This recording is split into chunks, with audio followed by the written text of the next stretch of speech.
Et voilà, c'est parti. Bonjour à tous. Bienvenue dans ce webinaire. Déjà, des premières personnes qui sont présentes. Donc, parfait, qui nous saluent tous. Bonjour, Mickaël, Yann, Denis, Ophélie, Salima, Théophane. Déjà pas mal de monde. Super. Je suis extrêmement ravi de vous retrouver aujourd'hui pour ce webinaire de rentrée, même si la rentrée est déjà un petit peu passée, mais quand même, on reste encore au mois de septembre. J'espère que tout va bien chez vous, que ce début on va dire, de seconde partie d'année en fait se passe bien. Aujourd'hui, donc, on va parler de la performance commerciale et comment du coup vous allez pouvoir atteindre vos objectifs de fin d'année. On a réuni un panel d'experts du coup pour évoquer ce sujet-là. Je suis extrêmement ravi aujourd'hui d'accueillir du coup mes invités. Salut Lisa, j'espère que tu vas bien. Ça va, merci. Est-ce que tu peux te présenter un petit peu rapidement du coup à notre audience? Bonjour à tous, Lisa Giroux, je suis responsable de la BI, des sites commerciaux et de la performance commerciale chez Milléade. Milléade, très rapidement, c'est 38 établissements, hôtels et villages clubs en France, avec une offre particulièrement sur le tout compris, donc hébergement, restauration et activités. Voilà, on reste encore un petit peu les pieds dans les vacances grâce à toi, Lisa. Merci. Avec plaisir. Salut Inès, bienvenue. Salut Alexandre, bonjour à tous. Alors, est-ce que tu peux te présenter rapidement aussi, s'il te plaît?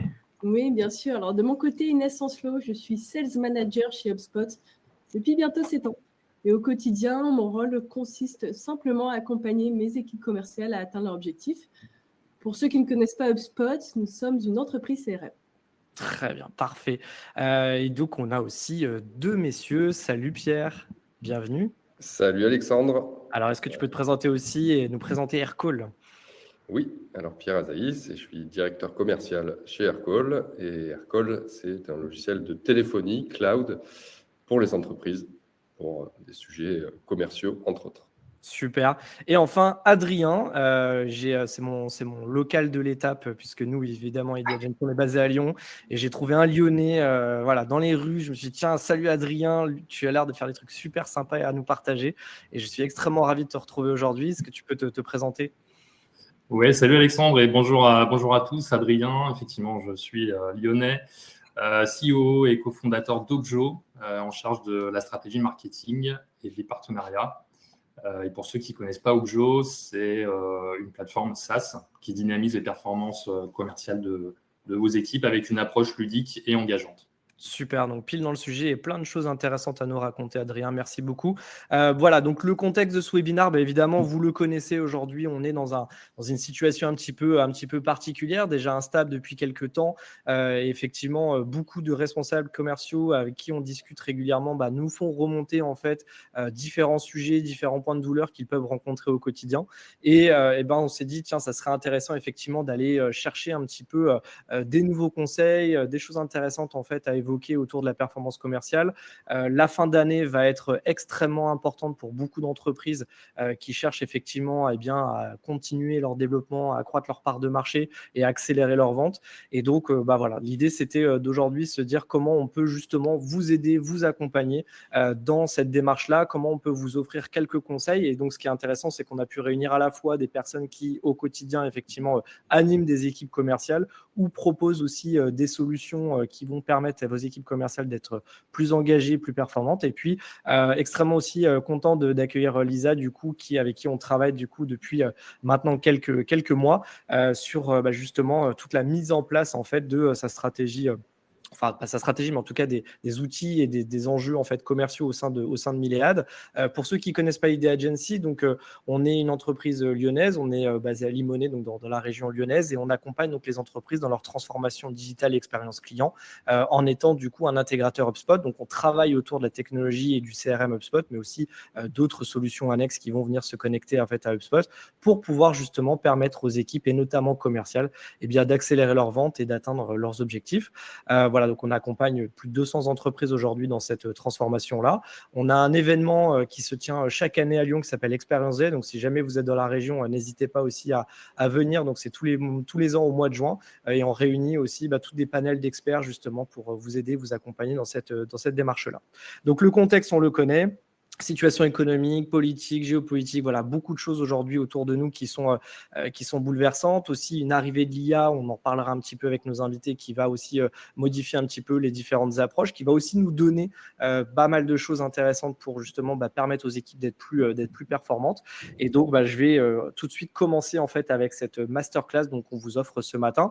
Vous avez les petites questions-réponses à droite. N'hésitez pas du coup, alors à droite pour moi, je ne sais pas si c'est la même chose pour tout le monde, mais en tout cas, n'hésitez pas à utiliser cet onglet-là pour poser vos questions. On les prendra à la fin pour pouvoir justement y répondre. Donc voilà, n'hésitez surtout pas. Et puis si jamais je vois des questions qui sont très pertinentes en live, j'hésiterai pas aussi à rebondir dessus pour interroger donc nos invités. Allez, c'est parti. On lance du coup cette première masterclass donc, du mois de septembre. Du coup, sur comment devenir un leader de la performance commerciale et atteindre vos objectifs, du coup, avec 4 thèmes. Et un premier thème, du coup, de l'importance donc, du processus commercial, parce qu'il nous a semblé important donc, de vous mettre ça en avant, étant donné les échanges qu'on peut avoir avec nos différents clients. Et on voit beaucoup dans les entreprises, en fait, un point important, en fait, c'est justement ce processus commercial qui est souvent compliqué, qui n'est pas souvent mis en place, qui nécessite d'être un petit peu challengé. Et justement, Lisa, c'est un début pour toi et de démarrer avec toi parce que c'est quelque chose sur lequel tu as beaucoup travaillé chez Milléad, avec lequel aussi, c'est un sujet sur lequel on a beaucoup travaillé aussi avec toi. Est-ce que tu peux justement nous expliquer ce que c'est un processus commercial en fait pour qu'on pousse vraiment les bases en fait de ce sujet-là? Alors très simplement, le processus commercial, c'est la formalisation des étapes qui permettent de conclure une vente. Donc depuis le début, ça peut être depuis le leads et puis jusqu'à la conclusion de la vente.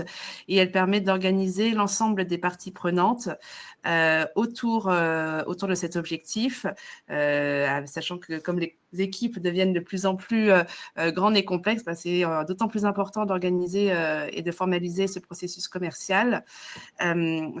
Pourquoi c'est important? Parce que ça permet d'organiser ce qu'on attend. Donc, on laisse moins de place aux aléas et ça permet aussi d'aligner les pratiques entre les équipes. Donc, travailler avec une même méthodologie, avec un même attendu, ça permet aussi de pallier au remplacement, au congé et donc d'être moins en situation de stress lorsqu'il y a un incident qui arrive, c'est un incident qu'on aura prévu. Et par ailleurs, je pense que ça permet aussi d'anticiper les résultats. Donc, quand on parle de prévisionnel, par exemple, lorsqu'on sait par quelle étape on va passer, on va pouvoir mieux anticiper les résultats et peut-être, sur la base d'un taux de transformation moyen, connaître un résultat en anticipé. Ok, super intéressant. Et du coup, Inès et Pierre, vous avez la chance un petit peu, j'allais dire, d'avoir cette double vision, double casquette, parce qu'à la fois, évidemment, vous, en tant que manager commerciaux, ce process, en fait, il est clé, il est important, il y a des choses qui sont mises en place dans vos entreprises respectives. Et en même temps, par rapport aux solutions, en fait, qu'aujourd'hui que vous vendez, vous êtes aussi confronté à des entreprises donc, qui aussi se posent des questions sur ce sujet-là. Peut-être toi, Inès, pour commencer, justement, qu'est-ce qui est mis en place? C'est quoi un petit peu le process commercial un peu type qui est mis en place chez HubSpot et qui pourrait justement nous aider à mieux comprendre encore l'importance de ce sujet? Oui, clairement. Alors moi, du coup, en tant que manager commercial chez HubSpot, clairement, ça va passer par l'adoption et la maîtrise du CRM par nos équipes commerciales. Et clairement, à travers cet outil, on va pouvoir construire et fluidifier ce processus commercial qui va nous permettre d'avoir cette vision 360 de nos clients et de nos prospects. Du coup, plus concrètement, si on se concentre sur la performance commerciale, moi, ça va me permettre d'avoir une vision claire justement sur les objectifs à atteindre en termes de revenus, en termes de pipeline à créer, de rendez-vous pris, d'activités de prospection, etc. Tous mes KPI sur la partie commerciale. Et le fait justement d'avoir établi ce processus commercial détaillé dans mon CRM en amont va me permettre aussi de maîtriser mon prévisionnel, savoir où j'en suis en termes de progression d'opportunités de business et surtout pouvoir apporter mon soutien aux équipes sur différents moments clés du cycle de vente. Je vous donne un exemple concret. Je vais pouvoir identifier, par exemple, que 70% de mes opportunités d'affaires sont coincées à l'étape démonstration, qui a été paramétrée dans le processus commercial, cycle de vente assez classique chez un logiciel. Exactement. Et grâce à cette information, moi, je vais pouvoir mettre en place des actions correctives auprès de mon équipe commerciale pour faire progresser mes opportunités jusqu'au closing. Et oui, clairement, comme tu dis, nous, on a un peu cette double casquette parce qu'on va aussi échanger avec les prospects qui se posent des questions sur la mise en place d'un processus de commercial, l'importance de se structurer, et ça va être aussi forcément une de nos missions, de les accompagner dans cette réflexion, mais aussi d'être proactifs sur le sujet. Néanmoins, les entreprises ont de plus en plus conscience qu'il est clé d'avoir justement ce processus commercial clair et surtout adopté par les équipes, parce que c'est bien beau de le mettre en place, la clé c'est l'adoption. Il faut que vos équipes l'adoptent pour pouvoir vous lire et interpréter la data par la suite. Tout à fait. Pierre, c'est la même chose aussi chez Aircall. Vous avez aussi un process qui est bien établi, bien posé. Comment ça se passe? Oui, bien sûr. On a aussi, comme le disait Inès, nous aussi, on a un process commercial qui est bien établi et bien défini, qu'on va suivre de la même manière dans notre CRM. Et comme tu le dis, on est face à des clients qui se posent les mêmes questions, comment organiser leurs process commerciaux, etc. Et donc, on peut répondre un peu à deux tendances qu'on vit chez nous, qui sont faciliter la vie des commerciaux pour pouvoir gérer de nombreux projets. Nous, on est plutôt sur un marché petite et moyenne entreprise, donc on est face à de nombreux projets par défaut. On ne s'intéresse pas juste à 10 boîtes du CAC 40. Et la deuxième tendance, c'est comment rendre le suivi des équipes plus précis pour les managers et pour le reste de l'organisation, pour que tout le monde y voit clair sur ce qui se passe. Et donc, on peut se positionner en consultant là-dessus pour nos prospects, pour partager nos méthodes. Donc, on a différentes méthodologies de vente. Une qu'on utilise justement pour faire le tri, c'est la méthode SPICED. C'est un petit peu comme Medic, où on va identifier les pains existants, des choses comme ça, ce qui va nous permettre de trier parmi un certain nombre de projets sur lesquels se concentrer par rapport au timing, par rapport aux différentes problématiques, etc. Donc, Spice se concentre par exemple sur le pain. On part du principe que s'il n'y a pas de pain, il n'y a pas vraiment de projet. S'il n'y a pas de problématique existante, on ne va pas pouvoir venir solver une problématique. C'est un des exemples. Et donc, en termes d'outils, on va pouvoir faire en sorte que le commercial puisse suivre et automatiser ses appels, ses relances, ses prospections. Et ça, vraiment dans une optique de gérer un certain volume de deals plus petits. Et quand on va monter sur des deals plus grands, là, on va rentrer plus dans le détail. Quelque chose qu'on utilise chez nous et qui fonctionne pas mal, c'est une dynamique de mutual action plan. Donc, c'est un plan d'action mutuelle où on va définir avec le prospect, en fonction de votre besoin, à telle date, à tel timing, voici les différentes actions clés, les différents milestones pour lancer un projet ensemble et pour le construire. Est-ce que vous êtes d'accord pour ce plan-là avec ces différents timings? Et on va chercher à obtenir son buy-in, donc son accord pour lancer ce plan d'action commune, d'action commun ensemble. Ça, c'est quand on va être sur des niveaux de deal un petit peu plus gros. Et on le voit aujourd'hui, nous, on discute avec beaucoup d'entreprises en fait, qui nous disent c'est difficile en fait d'amener des deals jusqu'au bout. On a des prospects en face de nous qui sont très réticents, qui sont très craintifs, etc. Voilà, on est forcément dans une situation un petit peu compliquée. Est-ce que justement aussi ce process commercial, il va aider le commercial à mieux suivre ses étapes, en fait, à être plus dans la relance, plus dans ce côté un peu expérience aussi avec son prospect? Est-ce que ça, c'est des choses qui vont aussi favoriser cette dynamique-là et qui vont aider le commercial dans son quotidien? Tout à fait, parce que le process va te permettre d'automatiser tes actions, mais aussi d'y voir plus clair par rapport au volume et de prospects auxquels tu peux être exposé ou au volume d'actions que tu dois réaliser. Et donc, en fait, suivre un process un petit peu organisé, ça t'aide, ça te guide, ça te fait gagner du temps et voire même ça déstresse un petit peu parce que parfois être exposé à 20 prospects en même temps, ça peut générer beaucoup de pensées, beaucoup de sujets. Tiens, j'y vois pas très clair, mais en fait, si je me remets sur un process commercial qui est un petit peu défini, ça va m'aider à y voir clair. Super. Et effectivement, Luisa, donc ça, c'est un sujet qui était hyper clé en fait chez Milléad. C'est quelque chose sur lequel on a beaucoup travaillé avec toi et avec les équipes. Donc ça, c'est un sujet que toi, tu connais bien puisque vous avez vraiment remis en place des nouveaux process. Je crois que c'est ça, hein, vous avez vraiment refondu complètement les process commerciaux. C'était quoi l'enjeu? Est-ce que tu peux nous donner un petit peu de contexte sur pourquoi en fait avoir fait ce travail-là et qu'est-ce que tu as fait toi justement pour redéfinir ça, pour nous donner les conseils justement si jamais on se dit tiens, chez moi mon process commercial il n'est pas très clair, pas très bien défini, comment je peux faire justement pour déjà dans un point de vue peut-être simple, basico-basique, par quoi je peux commencer et comment je peux faire justement pour le poser?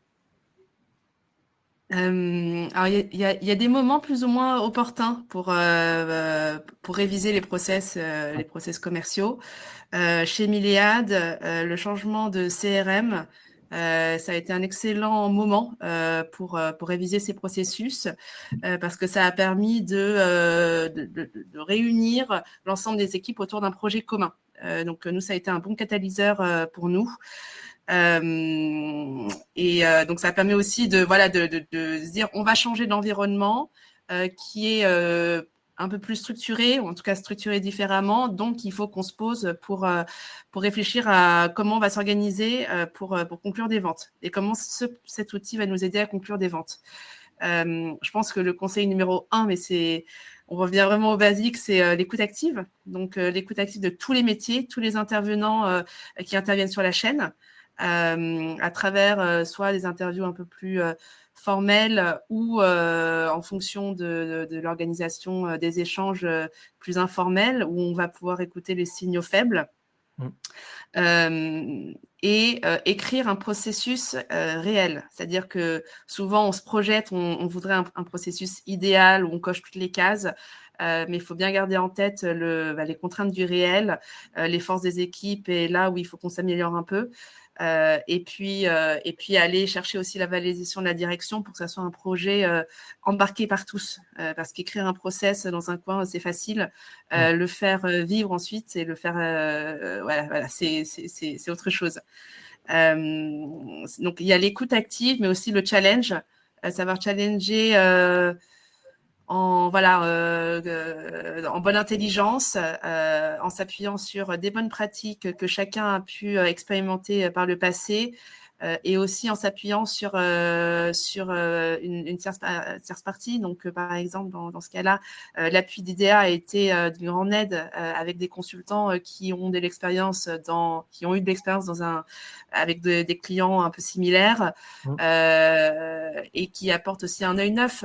Donc, quand c'est challengé par un consultant externe, ça apporte une autre perspective que lorsque c'est que de l'interne et que ça peut susciter de grands débats, en tout cas. Je comprends. Et puis enfin, et je pense que c'est le point le plus important, mais c'est un peu le parent pauvre, c'est documenter le process, documenter le changement.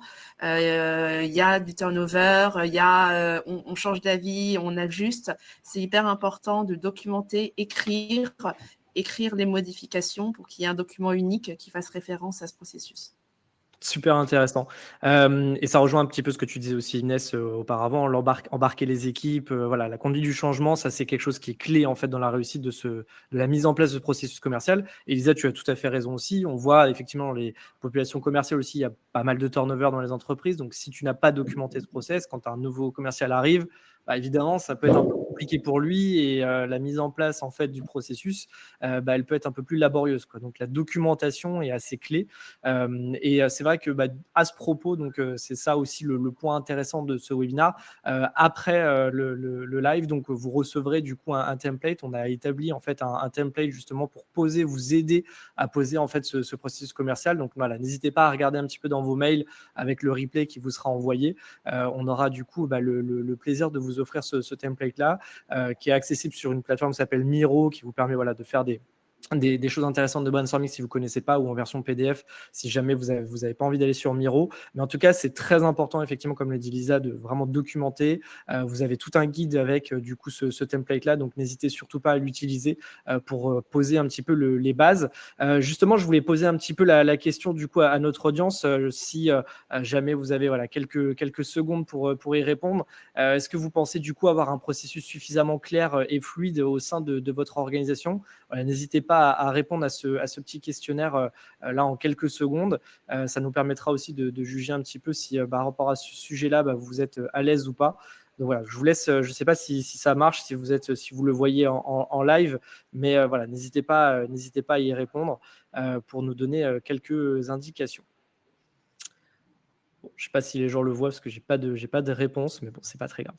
On va enchaîner du coup avec du coup le deuxième sujet qui est très important aussi, c'est les outils, puisque derrière en fait, comme on l'a mentionné dans nos premiers échanges, effectivement la mise en place du processus commercial va beaucoup passer par les outils. justement, Lisa, tu as commencé un petit peu à en parler, à évoquer le fait de ce changement de CRM qui vous a imposé un petit peu de revoir vos processus commerciaux. Comment on fait justement pour transposer un petit peu un schéma, parce qu'au départ, ça reste un schéma, ça reste de la théorie, à la pratique? Comment on arrive à implémenter ce processus commercial dans un outil comme le CRM, par exemple? Il n'y a rien de mieux que le test. Ouais. Le test, d'avoir les mains dedans, donc tester, modifier et puis formaliser.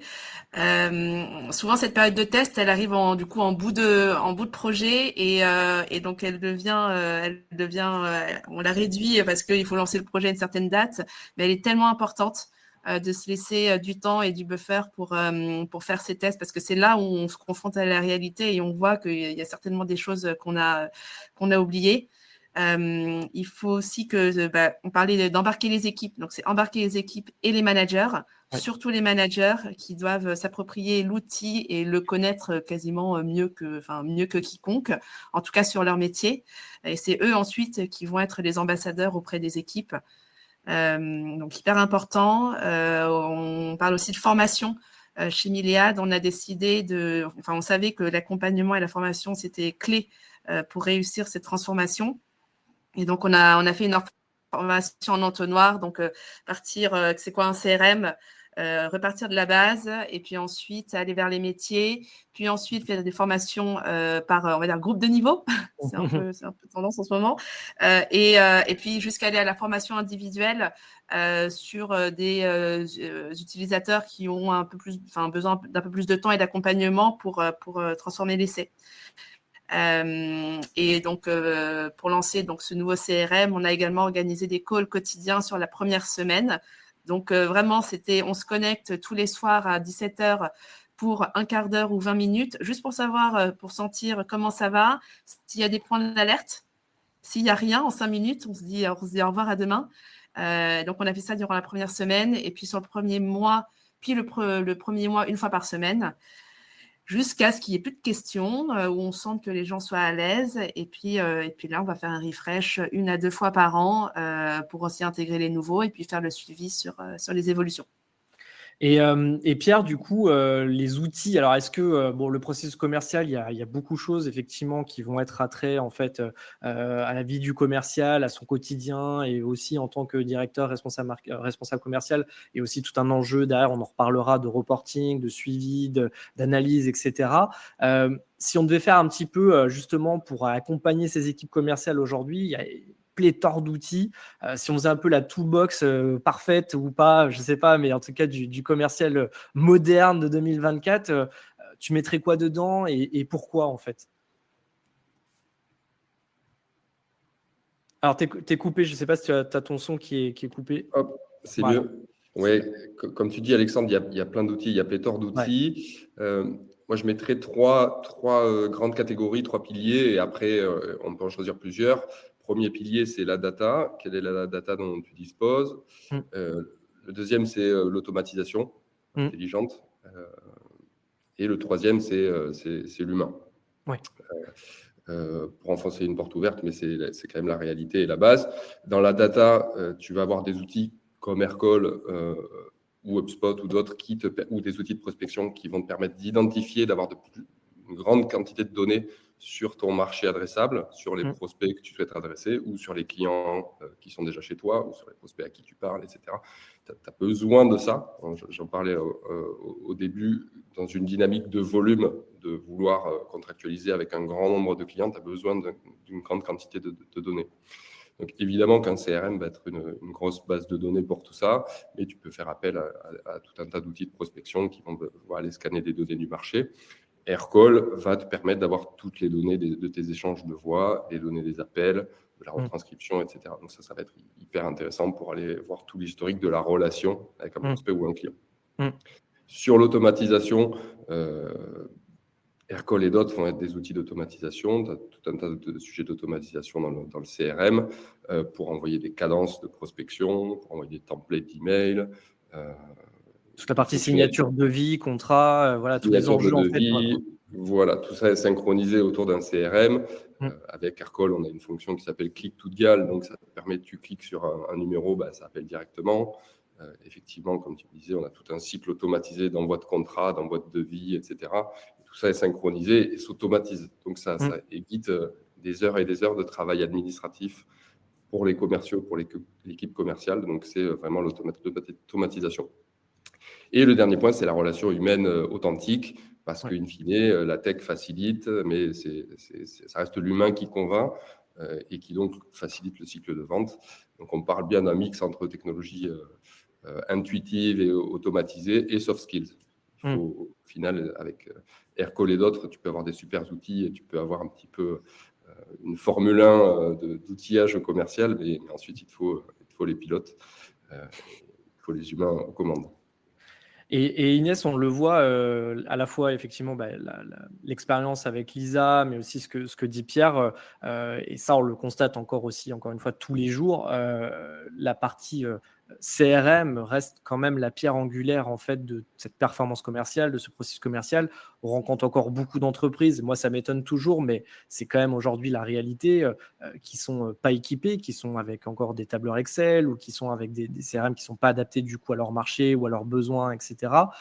Pour autant, faire avancer en fait son business, accélérer ses ventes, aller signer des deals, accompagner ses équipes, rendre ses équipes plus performantes, etc.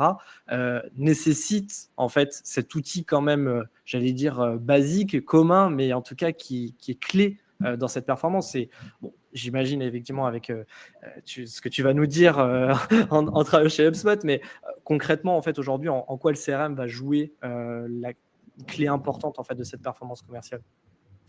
Oui, bien sûr. Alors, je vais pouvoir vous partager beaucoup de raisons sur l'importance d'avoir un CRM aujourd'hui dans une entreprise. Je vais essayer d'être synthétique. Mais oui, comme tu dis, en fait, le CRM, ça doit vraiment être la clé de voûte des entreprises qui veulent performer. Donc, il y a plusieurs raisons. Je dirais tout d'abord, ça vous permet d'avoir une centralisation de toutes les informations prospects et clients. Donc, c'est-à-dire tout sera au même endroit. Vous allez avoir l'historique des interactions. Vous allez pouvoir retrouver les besoins que vous allez récolter tout au long du cycle de vente de vos commerciaux. Ça va être retranscrit dans le CRM. Ça va vous permettre aussi d'éviter de perdre des informations quand vous avez aussi des départs d'entreprise ou des départs de clients directement. Et ça va vous permettre aussi de rendre la personnalisation des échanges beaucoup plus efficace, basée sur toutes ces informations. Ensuite, ça va vous permettre, on en parlait tout à l'heure, mais d'avoir un processus de vente vraiment structuré et établi et de pouvoir suivre justement chaque étape du cycle de vente, de la création d'opportunités jusqu'au closing. Vous allez pouvoir aussi optimiser, on en parlait Pierre, tu parlais d'automatisation. Clairement, le CRM, tu vas pouvoir automatiser tes tâches qui vont être répétitives, comme par exemple tout ce qui va être envoi d'emailing, la planification de rappel. Vous allez pouvoir construire des listes de personnel que vos commerciaux vont pouvoir contacter. Bref, toutes ces tâches vont être automatisées et du coup, par défaut, ça va libérer aussi plus de temps pour vos commerciaux pour faire des choses à plus forte valeur ajoutée comme la vente. Ça va être aussi l'amélioration de collaboration en équipe. Je vous donne un exemple concret. Nous, grâce au CRM, les équipes commerciales vont pouvoir collaborer plus efficacement. Exemple, je suis commercial, je viens de voir que cette entreprise vient de faire une levée de fonds intéressante. Forcément, levée de fonds, potentiel intérêt pour nous. Je vais taguer mon business developer pour lui dire attention, levée de fonds, à garder sur le radar, les contacter avec le bon message, etc. En un tag. Ou alors, deuxième exemple, avec un autre département, je suis en phase de renouvellement puisque je suis un logiciel. Le commercial a détecté une opportunité de vente additionnelle. Je vais avoir besoin de m'aligner avec la personne qui gère le renouvellement pour être sûr qu'on soit aligné en termes de tarifs communiqués. Et je vais pouvoir communiquer directement sur la fiche de l'entreprise. Bref, toutes ces petites étapes vont pouvoir me faire gagner beaucoup de temps, rendre la personnalisation aussi plus efficace. Et moi, d'un point de vue management, tu vas aussi avoir mes indicateurs de performance qui vont être retranscrits sur des rapports. Donc, ça va me permettre aussi de suivre la performance individuelle, mais aussi collective. Et je dirais que la dernière brique, je pourrais encore dire d'autres raisons, mais je pourrais dire la dernière raison, ce sera surtout la partie fidélisation aussi et le suivi client. On ne s'arrête pas au closing. Bien sûr. Ça ne se limite pas à la phase d'avant-vente. il va pouvoir aussi être utile pour suivre justement les clients existants, offrir un service après-vente et surtout identifier tout ce qui va être opportunité de fidélisation et vente additionnelle. Super intéressant et tu m'as donné une bonne transition aussi par rapport à un sujet que je voulais amener en fait dans ce webinaire. C'est les enjeux effectivement de suivi de performance, de reporting, de données. On l'a déjà évoqué là plusieurs fois, Pierre, Lisa, etc. On en a déjà parlé plusieurs fois et ça c'est vraiment pour moi je pense un sujet qui est clé dans les mois et années à venir. Aujourd'hui on parle beaucoup d'IA et on a un petit peu oublié ces enjeux de data, même si beaucoup d'entreprises en parlent. Mais pour moi, ça me semble aujourd'hui très important, effectivement, de pouvoir travailler en fait sur cette base-là. Et Adrien, justement, quand on a préparé ensemble ce webinaire, quand on s'est rencontrés aussi il y a peu de temps, tu évoquais en fait quelque chose d'assez intéressant, c'est que tu me disais que pour toi, la performance commerciale, c'était une équation. Et dans cette équation, je crois que la donnée, elle joue un rôle important. Est-ce que tu peux nous expliquer un petit peu ta réflexion et ta pensée en fait autour de ça? Oui, bien sûr. Donc, oui, en fait, Lisa, tout à l'heure, elle a parlé de chaînes, juste avant de rentrer un petit peu plus dans les détails. Juste pour rappel, il ne faut pas perdre de vue que la performance commerciale, elle s'entend de manière globale, parce qu'elle dépend vraiment de divers paramètres, puisque c'est la capacité d'une entreprise à répondre aux besoins de ses clients.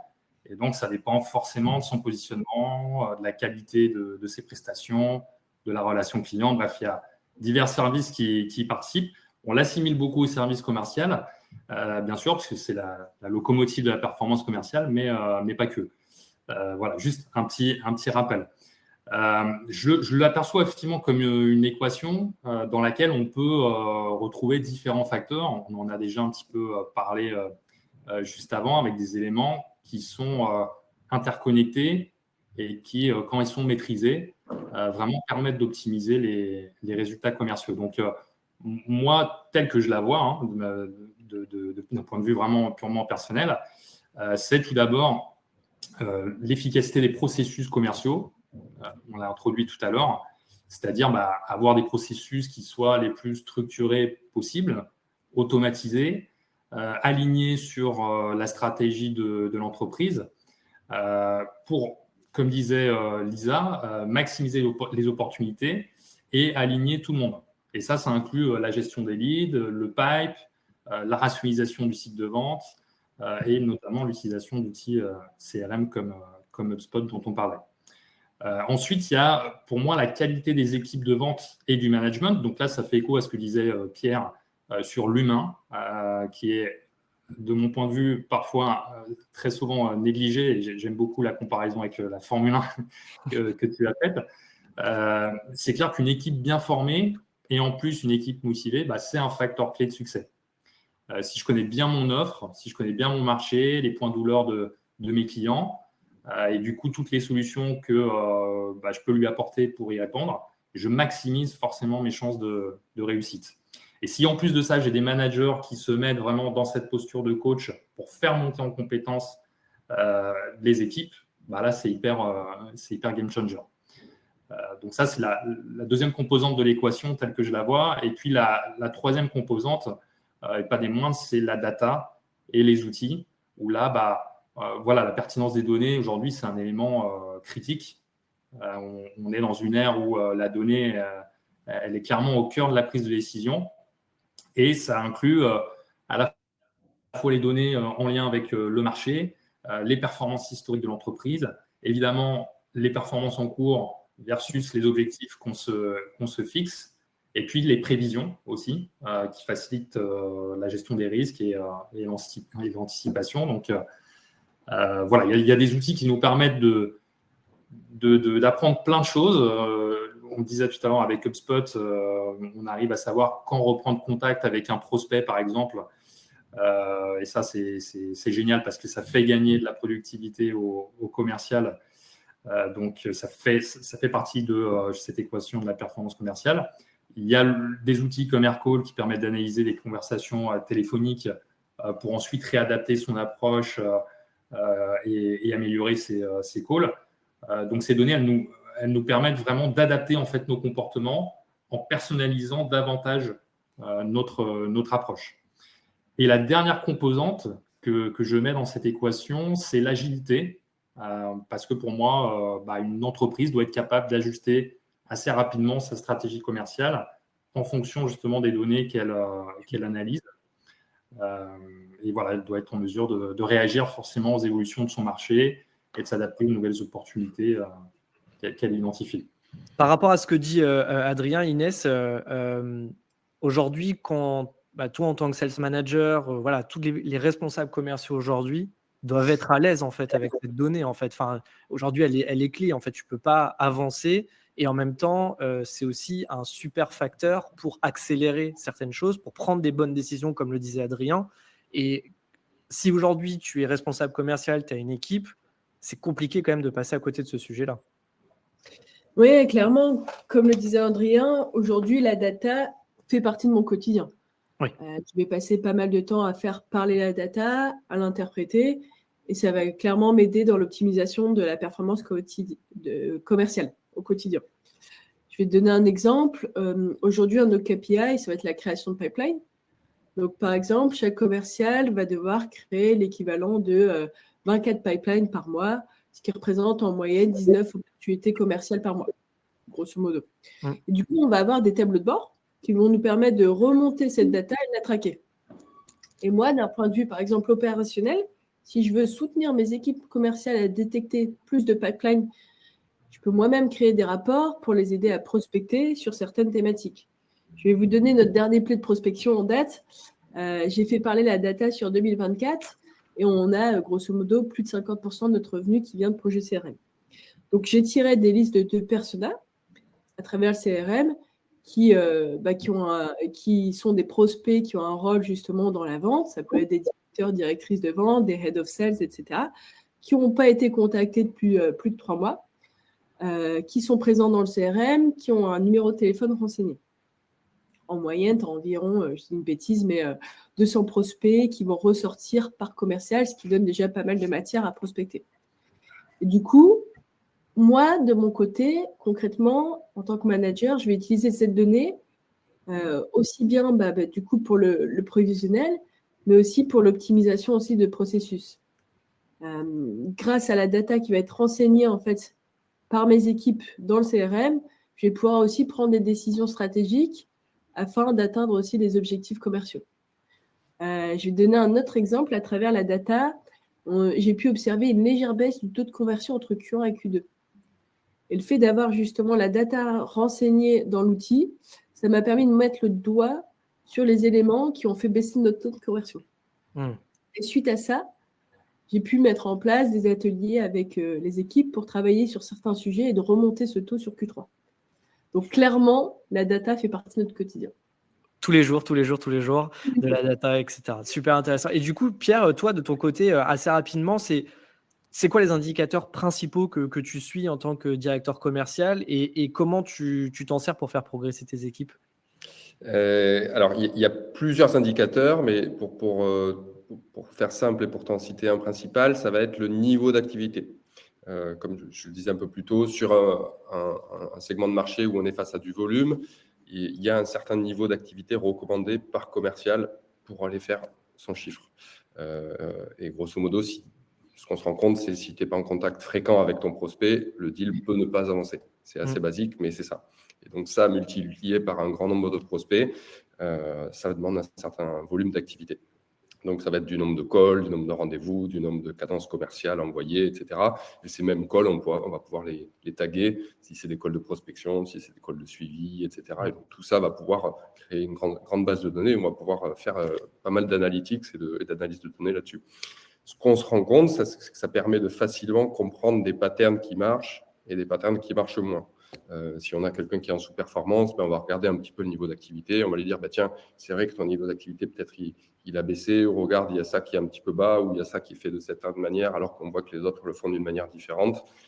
Essayons peut-être d'adapter, remonte ces indicateurs-là, fait un petit peu différemment. On va pouvoir facilement comparer, en fait, ce qui marche bien, ce qui marche moins bien. Et après, si on est dans un niveau d'activité convenable qui correspond à peu près à ce qui est attendu pour les standards, si on voit que ça ne fonctionne pas bien, on va pouvoir rentrer dans le détail et plus dans le qualitatif. On peut faire de la réécoute de call, de la réécoute de meeting, soit avec de l'IA qui vont venir nous faire des petits transcripts et des petits récaps rapides,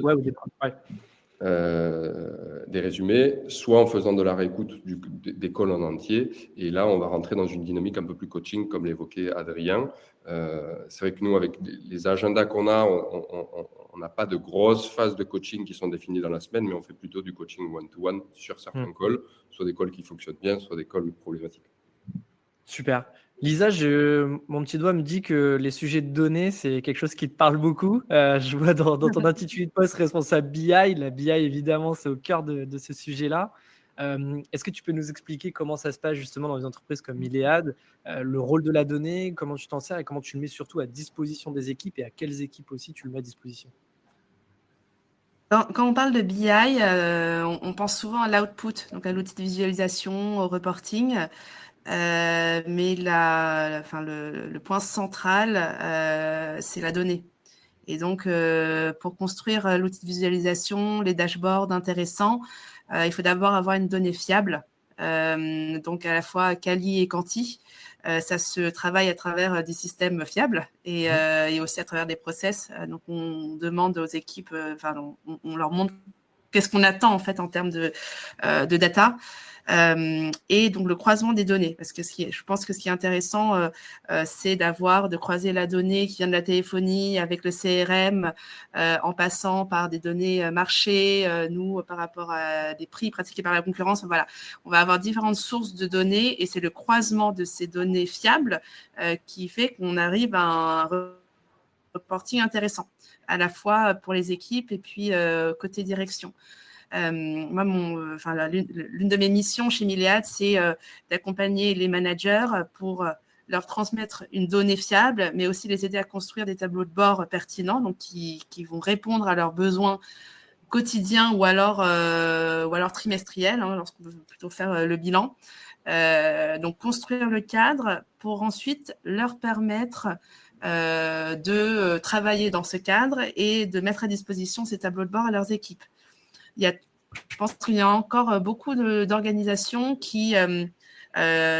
pour lesquelles les équipes passent beaucoup de temps autour d'Excel. Donc, exporter, faire un tableau croisé dynamique quand on sait le faire, ce n'est pas à la portée de tous. Et donc, je ne pense pas qu'un directeur commercial veuille que ces commerciaux passent 20% de leur temps sur du Excel. C'est vraiment pas leur valeur ajoutée. Donc, c'est pouvoir leur donner des tableaux de bord ready to use, où on n'a plus qu'à filtrer la période, le produit en question, pour être autonome. Il n'y a rien de pire que d'avoir un reporting sur lequel on est dépendant de quelqu'un ou d'un système. Voilà. Ouais, super intéressant. En tout cas, ton témoignage est super intéressant de voir effectivement au sein d'une organisation comme Iliad comment ça se déroule. Pour avancer et terminer du coup sur ce webinaire, il y a aussi un autre sujet que je voulais amener et qui du coup est aussi issu des discussions que j'avais eues avec vous tous. C'est le sujet en fait aujourd'hui de la motivation et de l'engagement des équipes, parce que on l'a dit plusieurs fois et notamment Pierre, je te recite sur le côté, il y a l'humain, tu dis on enfonce une porte ouverte, mais malgré tout aujourd'hui l'humain il est au cœur de ce sujet-là. Peut-être une question bête ou cash que je voulais te poser, Adrien, par rapport à ce sujet d'engagement, de motivation lié à la performance commerciale. Est-ce que aujourd'hui le package fixe plus variable pour un commercial, c'est encore suffisant? Est-ce qu'il y a besoin de faire d'autres choses? Comment ça se déroule? Parce que j'ai l'impression que c'est un sujet qui est un petit peu complexe en fait au sein des organisations. Oui, c'est une vraie question. On entend pas mal de choses ces derniers temps justement sur la fin du système de motivation à la carotte entre guillemets. Donc c'est hyper intéressant. Ça montre que l'argent c'est plus forcément le seul levier de motivation et qu'il y a aussi une évolution des comportements ces dernières années. Il faut quand même rappeler que la motivation au travail, ça repose en premier lieu sur la motivation extrinsèque. C'est-à-dire que tous les collaborateurs travaillent avant tout pour un salaire. Mais voilà, trop souvent, c'est vrai que ça se résume, on résume ces leviers de motivation par la récompense matérielle et la rémunération, alors que voilà, il y a aussi d'autres leviers qu'on peut venir activer. Et il ne faut pas oublier que la psychologie humaine, elle est bien plus subtile que ça. Donc, le modèle salaire fixe plus variable, il continue d'encourager les commerciaux à atteindre, voire à dépasser leurs objectifs, bien sûr. Après, bien sûr, il faut que le modèle de variable il soit bien réfléchi pour que ce soit motivant pour tous. Éviter, par exemple, le phénomène du toujours plus ou l'effet frigo, tu sais, qui pousse certains commerciaux à décaler des deals. Où là, on va plutôt préconiser de la REM non plafonnée. Il ne faut pas oublier non plus que cette rémunération, elle peut se faire de manière individuelle comme collective. Et donc, c'est hyper intéressant d'intégrer aussi une notion de collectif dans la REM pour encourager aussi d'autres leviers de motivation comme la collaboration. Après, bien sûr, là, il y a des limites à cette stratégie, je dirais, de motivation par la rémunération. On le voit bien sur le marché. Aujourd'hui, on a un marché très tendu, tu en parlais tout à l'heure. On a beaucoup d'entreprises qui cherchent des commerciaux. Et en fait, on a très peu de commerciaux qui cherchent à partir, en fait. Ils aimeraient bien, pour certains. Mais voilà, on est dans une situation inflationniste. Les entreprises, elles ont moins de capacité financière. Elles prennent, du coup, moins de risques. Ce qui fait qu'elles proposent à peu près toutes les mêmes packages de REM fixe plus variable, avec des conditions qui peuvent être différentes. Mais donc, qu'est-ce qui se passe ? Il ne se passe rien, en fait. C'est-à-dire que les commerciaux, voilà, ils ne prennent pas le risque non plus de changer de boîte pour un salaire équivalent. Donc, grosse difficulté à recruter déjà des talents, on le ressent, et aussi à engager les commerciaux existants qui, pour certains, aimeraient bien partir, mais finalement ne prennent pas ce risque et peuvent potentiellement tomber dans ce qu'on appelle aujourd'hui le quiet quitting, c'est-à-dire faire vraiment ce qui est prévu sur leur fiche de poste, mais pas plus. Donc ça, c'est la limite de la rémunération variable. Et dans ce cas-là, qu'est-ce qu'on fait si on ne peut pas augmenter les salaires et le variable ? Il faut qu'on active d'autres leviers de motivation que la REM. Et donc, moi, ce que je peux vous partager aujourd'hui sur justement les autres leviers de motivation qui existent, moins extrinsèques justement, mais plus intrinsèques, et qu'il ne faut surtout pas oublier, c'est le premier levier pour moi qui est la compétition. Alors, ça fait très compète, performance comme ça, mais il faut savoir que vraiment, les individus ont ce besoin, l'être humain a ce besoin d'être le meilleur. Pas tous, mais pour beaucoup, en tout cas, il y en a pas mal qui toujours veulent être les meilleurs. Et donc, ça crée de l'émulation entre collaborateurs et entre les équipes, et ça encourage à la performance. Après, il faut que ce soit bien pensé, il faut que ce soit équitable et pas dénigrant surtout, ça c'est un point important. Mais la compétition, ça reste un vrai levier de motivation et de performance. Ensuite, le levier 2, pour moi, c'est la coopération. Donc là, c'est plus le besoin d'aider et de se sentir utile qui motive, d'où le fait de pouvoir aussi intégrer une partie collective. Donc là, on va encourager vraiment à la poursuite d'objectifs et de performances communes. Le levier 3, c'est la progression. Tout à l'heure, j'en parlais un petit peu de la partie montée en compétences. Donc ça, c'est vraiment un levier purement intrinsèque et c'est hyper naturel. Dès qu'on continue à pratiquer une activité et qu'on a le sentiment de progresser, voilà, ça nous donne envie de continuer encore à toujours apprendre.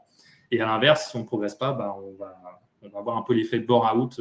Je voyais ce terme. On reviendra après sur les questions. Dans les commentaires. Donc, il y a vraiment un rôle de la partie en montée en compétences, coaching, formation qui est à ne surtout pas négliger. Levier 4, c'est la valorisation pour moi. Ça, c'est une motivation qui a à mettre en lien vraiment avec le besoin d'appartenance sociale. C'est la reconnaissance, en fait, que ce qu'on fait a du sens et que c'est accepté, voire même plébiscité par ses pairs, par la communauté. Et les deux autres leviers que je peux rajouter, c'est le levier 5, c'est l'autonomie. Typiquement, la co-fixation des objectifs à atteindre. Ça, c'est quelque chose qui, pour moi, est primordial. Et puis, le dernier, c'est la mission. Et donc là, voilà, c'est clair que si le collaborateur il adhère à la mission d'entreprise, déjà, de base, ça constitue un levier de motivation hyper puissant. Et aujourd'hui, vraiment, les entreprises ont un fort intérêt à communiquer justement là-dessus, à capitaliser sur ce levier.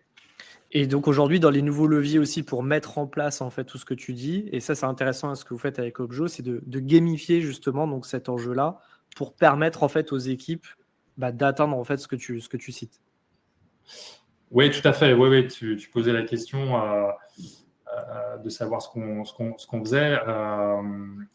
Oui, en fait, nous, si tu veux, ce qu'on fait chez Objo, c'est que on aide évidemment à résoudre ce problème avec une plateforme web et mobile. Donc, tout à l'heure, je le disais, c'est une plateforme SaaS qui aide à proposer une expérience d'animation de la performance beaucoup plus ludique, beaucoup plus dynamique et personnalisée aux collaborateurs ou aux partenaires commerciaux si mon business model repose sur des partenariats commerciaux, des revendeurs, etc.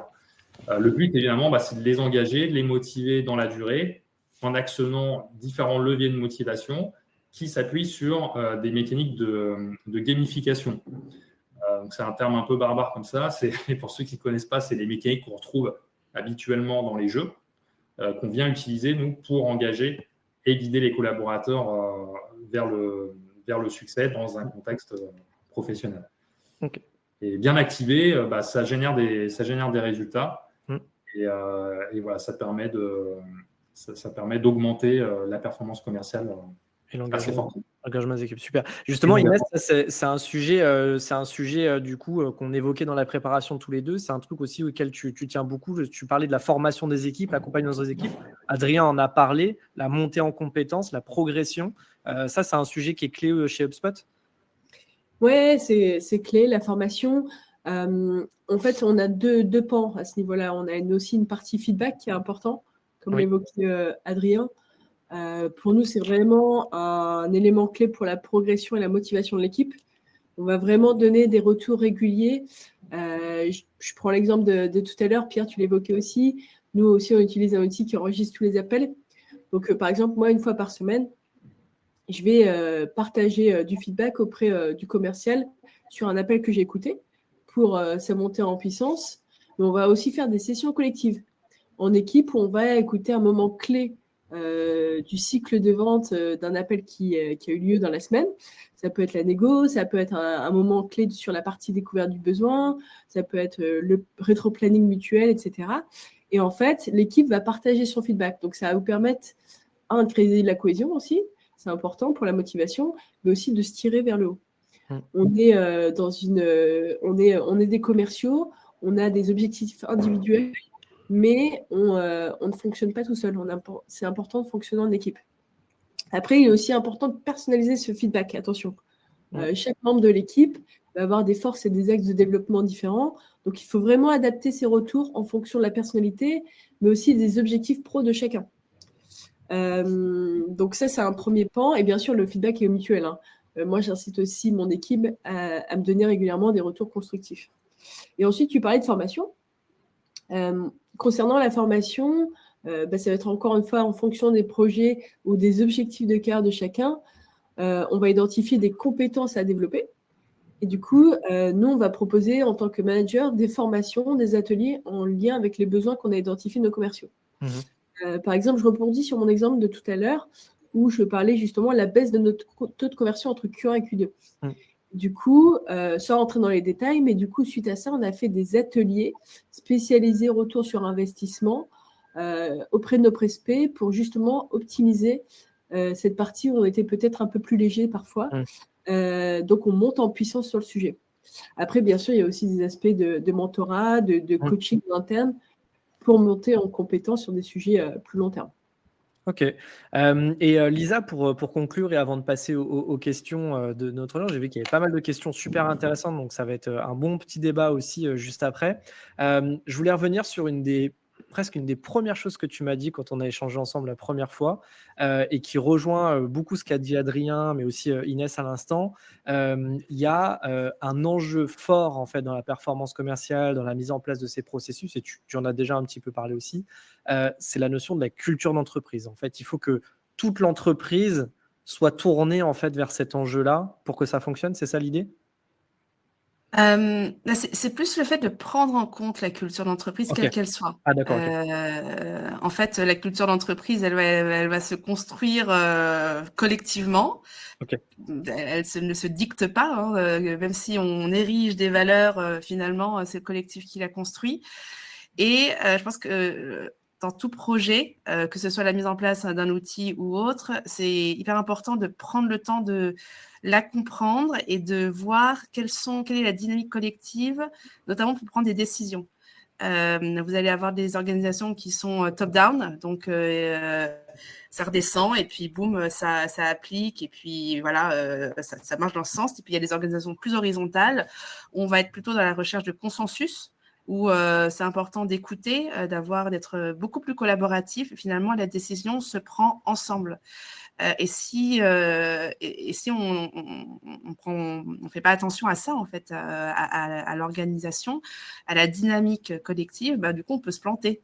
On peut aller trop vite ou justement aller en frontal par rapport à des habitudes, quoi. Donc, hyper important, à mon sens, de prendre le temps de comprendre le profil collectif et la dynamique qui permet d'amener un sujet et en fait de le dérouler selon voilà, une communication qui va avec l'équipe. Donc il y a plein d'outils qui existent assez simples comme la méthode DISC par exemple sur lesquels qui va nous donner des clés en fait sur le groupe. Et voilà, donc la performance commerciale, c'est pas que des systèmes, c'est pas que de la data, c'est aussi de la compréhension psychologique, quoi. Très bien, bah ça fait une belle conclusion du coup à cette masterclass. On a plusieurs questions, donc je voudrais les prendre pour terminer du coup ce webinaire. Une question que j'ai trouvée qui était assez intéressante et qui est très publicitée du coup dans l'audience, c'est comment éviter le bore-out pour ces équipes avec des tâches répétitives comme celles présentes dans le cycle de vente. Quelques exemples concrets au sein de vos structures si possible. Donc cette question posée par Baptiste. Je ne sais pas si Pierre, par exemple, tu te sens à l'aise pour y répondre, ou Inès, ou Lisa, comme vous voulez. Oui, bien sûr. Je pense que déjà, un des éléments, c'est que les tâches répétitives soient automatisées le plus possible. Je crois que c'était Inès qui l'évoquait pour que justement le commercial puisse être là sur les notions de valeur ajoutée, activité à valeur ajoutée, où là, ça va demander un peu de jus de cerveau, de la psychologie, et ça va demander vraiment de l'humain. Ça, c'est le premier élément. Et puis sinon, l'élément 2, ça va être jouer sur la culture d'équipe et sur la culture d'entreprise pour que il puisse se passer des actualités, des événements, pour que éventuellement pour faire en sorte que chaque jour ne se ressemble pas, et pour qu'il puisse y avoir justement aussi évidemment de la vie humaine qui est quand même la base de nos journées de travail. Super. Inès, tu voulais ajouter quelque chose ou... Oui, justement, nous, on fait une activité jeudi matin. On va gamifier un peu la prospection. Hein. J'entends parfois, ça peut être aussi ennuyant, les tâches répétitives de prospection. Du coup, en fait, ce que j'ai fait, j'ai créé des binômes au sein de l'équipe. J'ai fait exprès de mettre une personne qui est plutôt assidue sur ces tâches de prospection avec une personne qui l'est un petit peu moins pour pouvoir se tirer vers le haut. Le processus est gamifié, donc il y a des récompenses à la clé avec un certain nombre de points. C'est toute une matinée de prospection, jeudi matin dans les bureaux. Et l'idée, c'est de rendre tout simplement les tâches répétitives un peu plus fun. On essaie de le faire une fois par semaine. Ok, très intéressant comme exemple. Peut-être une autre question aujourd'hui, on en a un tout petit peu parlé, mais pas trop, parce que je ne voulais pas que ça soit non plus le sujet central. C'est le rôle de l'IA dans le CRM. Peut-être, Inès, il y a des choses qui vont être bientôt annoncées. Là, d'ailleurs, on ne va pas trop dire, parce qu'il y a une bande qui arrive demain. Donc, du coup, il y aura des annonces demain en fait, par rapport à ces sujets-là. Mais l'IA est déjà très intégrée, par exemple, dans un CRM comme HubSpot. Est-ce que rapidement, sur ces sujets de performance performance commerciale aujourd'hui, comment l'IA en fait t'aide toi en tant que sales manager, peut-être dans l'analyse de données, peut-être dans ce qu'on disait aussi dans la retranscription des calls, des choses comme ça. Est-ce que c'est ça aujourd'hui pour toi le rôle de l'IA par rapport à la performance? Clairement, pour moi, l'IA va me faire gagner du temps sur plein d'aspects. Aussi bien, encore une fois, on parlait tu vois, l'automatisation des choses, mais ça peut être en effet sur l'interprétation de la data. Je vais te donner un exemple concret grâce à l'IA. Basé sur les informations renseignées dans le CRM, sur les clients qu'on a signés sur cette année 2024, automatiquement, grâce à cette technologie, je vais pouvoir avoir du coup un pattern qui va se créer sur mes prospects types à prospecter. Donc, ils vont mettre automatiquement un score basé sur plein d'informations démographiques ou comportementales. Du coup, moi, je vais pouvoir aussi prioriser ces prospects qui vont avoir tendance plus à signer des contrats avec HubSpot que certains autres prospects. Et ça, clairement, c'est une information basée sur l'IA. Donc, nous, pour les commerciaux, c'est de leur embarras. On va pouvoir mettre du temps sur des choses qui vont vraiment payer à la fin de l'année. Ok, alors effectivement, donc ça c'est hyper intéressant. Oui, pour redonner un tout petit peu de contexte pour ceux qui ne connaissent pas, donc Inbound, c'est l'événement annuel à Boston donc de HubSpot, la grande messe dans laquelle vont être annoncées des nouveautés produits. Ça a lieu demain. Chez ID Agency, on est prêt déjà effectivement à vous tenir informés. Donc en fin de journée, voilà, si ça vous intéresse, on partagera du coup les grandes annonces et les grandes nouveautés HubSpot à venir. Voilà, sans rien dévoiler, l'IA sera clairement au cœur. De toute façon, vous en doutez bien, de ces annonces. Une autre question de Baptiste qui est assez intéressante. Alors, je ne vais pas repasser en mode vue comme ça, parce qu'Adrien, à chaque fois, je ne te vois plus dans nos petites vignettes et je veux que tu restes avec nous. Et je pense que cette question aussi, elle est intéressante pour toi.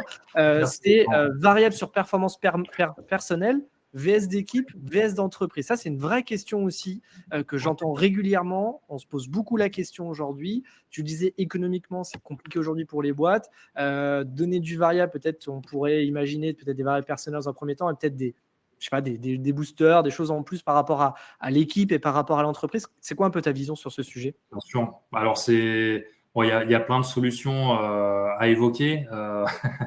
On pourra en parler des heures, mais oui, clairement, je pense qu'aujourd'hui, la rémunération, elle doit à la fois jouer sur des éléments individuels, parce que ce sont aussi les individualités qui forment le collectif, et en même temps sur du pur collectif, parce que ça permet aussi, quand il y a des personnes qui sont top performers, de remonter un petit peu celles qui sont un petit peu moins et les encourager quand même à s'investir pour contribuer à la performance globale. Donc pour moi, c'est un juste milieu à trouver. Après, comme le disait aussi tout à l'heure Lisa, parce qu'elle parlait de culture d'entreprise, il faut aussi prendre en considération la culture de l'entreprise parce que ça ne s'adapte pas facilement à toutes les cultures. Le secteur d'activité, la durée du cycle de vente, il y a plein de paramètres à prendre en compte. Mais en tout cas, la réflexion est hyper intéressante. Et chez nous, par exemple, on a un système d'intéressement, par exemple, qui est basé sur la performance collective. Parce qu'on part du principe que la performance de l'entreprise, elle est drivée, certes, par les ventes, mais pas que. Derrière, il y a aussi la performance des équipes Customer Success, les équipes produits, tout le monde y contribue. Donc, ça fait référence un peu à la chaîne dont on parlait tout à l'heure. Voilà, il ne faut pas oublier que c'est un tout, quoi. L'entreprise est un tout. C'est un tout. Petite réaction peut-être, je sais pas, chez Lisa par exemple, les équipes commerciales, justement par rapport à ce variable, comment ça se passe? Justement, moi je voulais compléter ce qu'Adrien venait de dire, c'est on reste quand même sur si on parle d'équipe commerciale, on reste sur du commercial, donc la performance individuelle, elle est quand même majeure. Donc ça reste, pour moi, ça reste quand même une pondération importante par rapport au reste. Il faut évidemment prendre en compte la performance de l'équipe pour venir aussi équilibrer, parce qu'il y a des années où ça va plus ou moins bien se passer. Et puis la performance d'entreprise qui va venir avec de la participation ou de l'intéressement en plus. Mais je pense que sur une population commerciale, que ce soit du variable ou du challenge, c'est vrai que la motivation personnelle, elle prime. Et souvent, on veut la diluer. Donc, il y a des organisations qui vont faire du 30-30-30 et pour équilibrer. Et en fait, c'est peut-être pas la meilleure solution parce qu'on dilue la performance individuelle qui est majeure dans une équipe commerciale. Et ce qui est bien aussi, là encore, tu en parlais tout à l'heure, Lisa, sur les personnalités de chacun, c'est aussi de pouvoir auditer les leviers de motivation de ces équipes et d'avoir une vision constante sur ce qui les motive pour adapter justement ces mécaniques. Et il n'y a pas que effectivement le variable qui est aussi sur la partie extrinsèque qui peut motiver les équipes. Il y a aussi les challenges. Tu viens de le citer, où là, voilà, sur certains événements clés, on peut lancer des challenges qui vont coupler à la fois des indicateurs de performance individuelle et aussi des indicateurs collectifs. Ouais, et c'est hyper important vraiment de ce profil collectif là. Il est tellement important à définir parce que vous allez vouloir mettre en place un challenge avec des chèques cadeaux ou un petit cadeau à la fin qui va bien fonctionner pour certaines équipes et pour d'autres ça va mettre le bazar. Donc il est important d'écouter ceux qui sont là depuis longtemps et les managers pour choisir le levier de motivation qui va correspondre à l'équipe. Il n'y a pas de solution prête à déployer, quoi. Bon, on voit bien que ce sujet de la rémunération, de toute façon, il est clé, il est au cœur de plein de choses en ce moment et on le retrouve dans plein de situations particulières. On pourrait presque faire un sujet complet en fait sur ce point-là. On a un peu largement dépassé le temps là, donc je vais prendre juste une dernière question, mais voilà, c'est toujours passionnant en fait aussi de voir un peu les réactions qu'on peut avoir des personnes qui nous ont écoutés. Je vais prendre une dernière question et qui me semble aussi assez intéressante, qui rejoint pas mal ce qui a été dit auparavant aussi, et je pense qu'on a déjà donné des éléments de réponse. C'est Mickaël qui nous disait voilà, que lui, en tant que consultant, il avait souvent observé en fait une culture du héros où les actions restent trop individuelles et peu concertées en équipe.